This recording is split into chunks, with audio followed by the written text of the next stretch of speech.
sa 15 years na anti-crime, being an anti-crime advocate and then victims advocate, pag humingi ng tulong at deserving naman, kailangan naman talaga pagbigyan natin. At ang hinihirit ko lang naman, yung impartial investigation.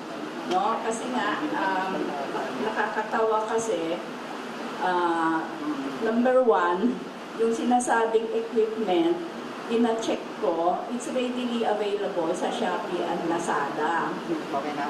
I have no way kasi of verifying.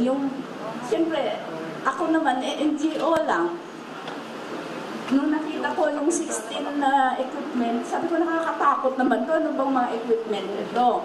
So, nagtanong ako sa expert. In-explain niya sa akin isa-isa yung function.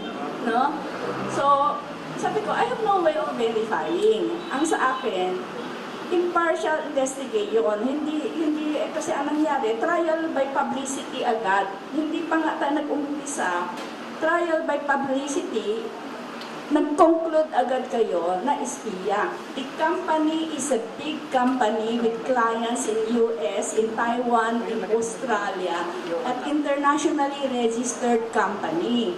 So, magha-hire ba sila, magko-contract ba sila dito ng ganong company kung meron palang suspicion na may spy?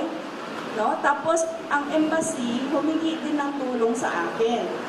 Kung espiya yan, will the embassy not distance itself? The embassy requested DFA for help, Kasi nung nagpunta sila sa NBI, ayaw iharap sa kanila. So, humingi sila ng tulong sa DFA at sa DOJ for consular visits, to allow them for consular visits. Pero nung pinuntahan daw nila, ayaw daw ipaharap sa kanila. So, bakit? So, the embassy, kung may suspicion pa lang meron kayong spy, will distance itself. Yun yung mga conclusion ko. I'm not sure kung ako ba ay tama o ako ba ay mali. Pero ang sa akin, dapat sana impartial investigation.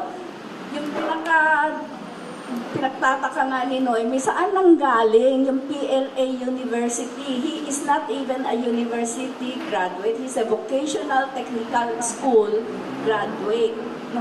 Hindi yung translation ng Chaoyang Vocational Technical School. Hindi siya graduate ng PLA. Saan nang galing yun?